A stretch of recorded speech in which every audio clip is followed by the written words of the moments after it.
Alors bienvenue sur cette vidéo hebdomadaire dans laquelle on va analyser les différents gros index tels que le S&P 500, le Nasdaq. Également on va passer à travers différents stocks tels que Tesla, Apple que tu vois d'ailleurs à l'écran en hebdomadaire. Et à chaque fois en fait je vais d'abord te le montrer en hebdomadaire, ensuite on va le voir en journalier et finalement on va le voir en 2 heures histoire de définir où sont les supports et les résistances.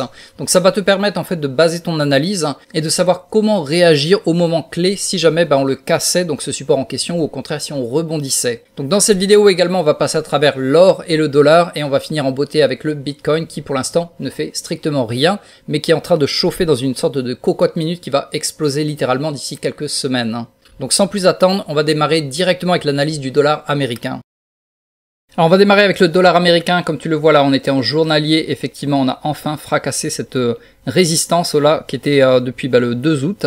Donc on avait eu énormément de rejets ici, comme tu le vois aux alentours de 102.6, rejet, et finalement on a fermé carrément la bougie vendredi dernier ici. Donc si on le regarde en hebdomadaire, comme tu le vois au niveau de la fermeture, on a carrément fermé au-dessus de la résistance. Et maintenant la prochaine résistance c'est où? C'est aux alentours de 303 jusqu'à 303, 250 environ ici. Donc ça sera la forte zone, on va dire, où éventuellement on serait rejeté pour le dollar. Cependant en fait quand tu vois depuis quelques semaines que ça monte en flèche comme ça, on a vraiment une forte ascension. Donc tout rejet éventuel devrait trouver certainement des acheteurs. Et ensuite la prochaine résistance sera aux alentours de ici 104, 104.5. Et à l'opposé, quand tu regardes le gold, donc souvent le gold va chuter quand le dollar va monter et vice versa. Donc là, cette semaine a été catastrophique. Donc là, on démarre déjà cette semaine au moment de la vidéo. Mais voilà, on a une belle bougie rouge qui ferme juste en bas au niveau en fait du support presque. Et si on le regarde en 2 heures, donc si tu veux revoir l'or monter, il va falloir casser en fait la ligne des 1930 ici. Donc ça c'est une forte, on va dire forte résistance. Et au contraire, on pourrait trouver du support aux alentours de 1903. Et si jamais ça devait craquer, le prochain serait aux alentours de 1867. Et également, si je te les mets en journalier, ce sera peut-être plus évident à voir. Donc, voilà maintenant à peu près la résistance ici, qui était l'ancien support de cette zone ici. Donc voilà, c'est à peu près les 2 zones à guetter. Comme je te l'ai dit, c'est 1930. Si jamais tu cassais cette résistance, éventuellement on pourrait remonter aux alentours de 1884, ou du moins dans cette direction. Et on peut trouver des supports aux alentours de 1903. Et si jamais ici c'était ce qu'on appelle un gap, il y avait un gap à fermer aux alentours de 1865.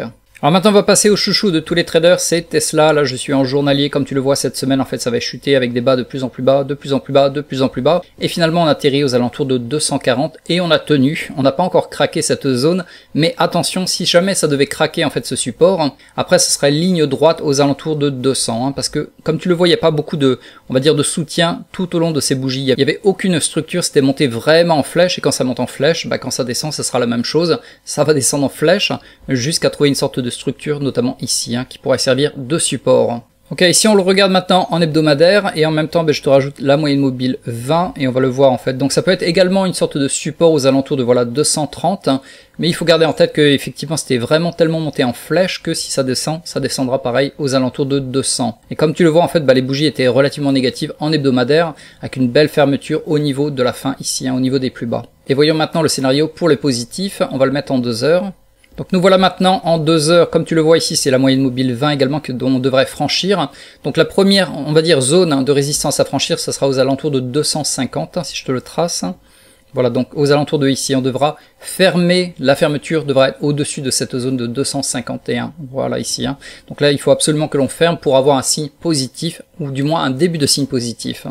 Et petite dernière chose également, quand on le voit en 2 heures, on aurait éventuellement une île qui se formerait ici, si je te la dessine. Hop, voilà, donc ça c'était les bougies en fait de la fermeture de vendredi. Donc si jamais on avait une ouverture qui serait au-dessus de cette zone et qui montait rapidement vers les 252, ça pourrait être un scénario très positif.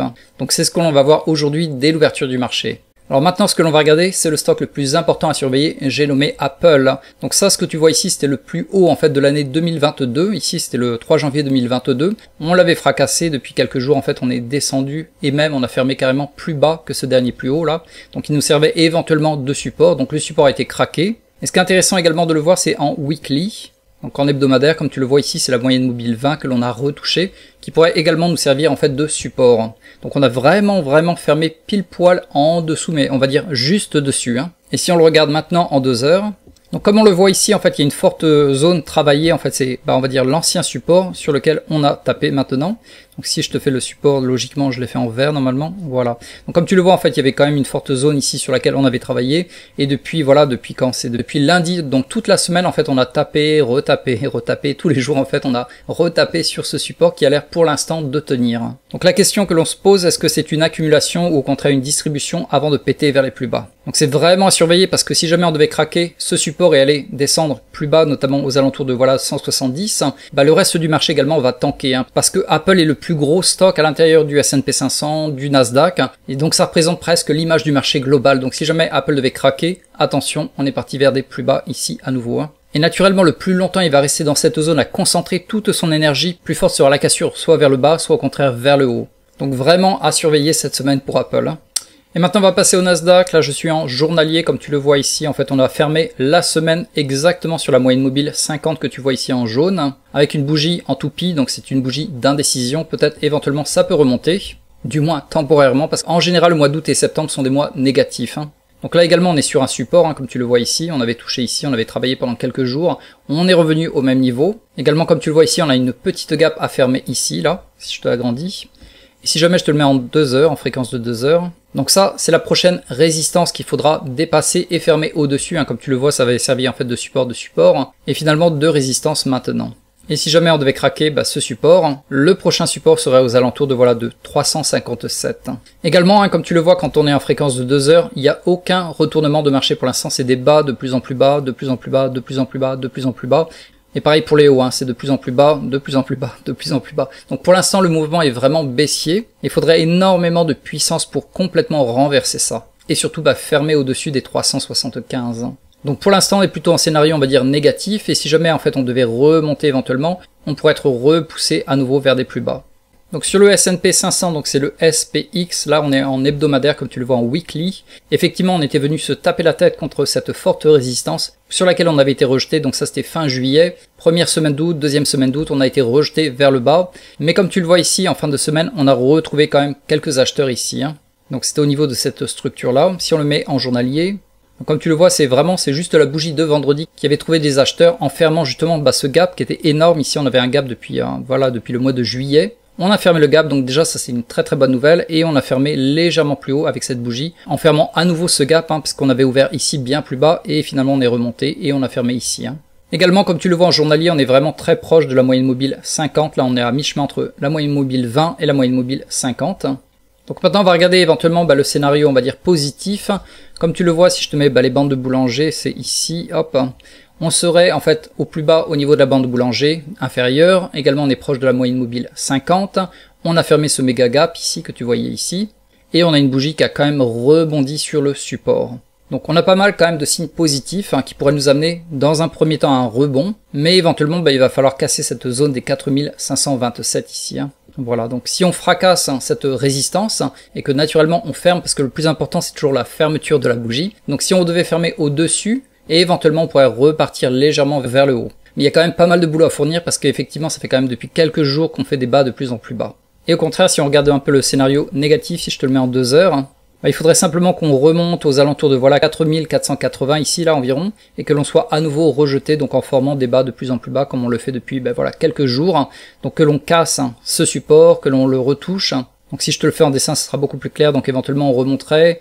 On est repoussé, on casse le support, on remonte et finalement on redescend. Donc ça serait éventuellement le scénario bear négatif. Alors on va finir maintenant la vidéo avec le Bitcoin. Là comme tu le vois en fait on est bloqué depuis pas mal de temps, depuis fin juin en fait, dans cette même zone en fait, dans ce même range. Et on avait tapé, on l'avait cassé ici, on avait fait un faux breakout, on était retombé à l'intérieur. On était retombé encore plus bas en créant une deuxième, un peu comme une sorte de range à l'intérieur du range. Finalement, on avait une sorte de triangle descendant que l'on avait cassé ici, c'était quand le 8 août.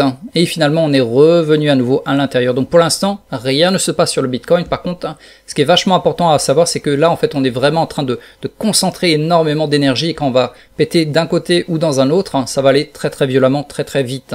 Donc la résistance a fracassé si jamais on passe au-delà de 30 500 aux alentours de ici, et que l'on ferme au-dessus. Là, on peut être parti vraiment vers des plus hauts, notamment vers 40 000, ou au contraire, si on devait casser cette support ici, aux alentours de 28 600, la prochaine zone serait aux alentours de 28 000 ou même carrément 25 000 ici.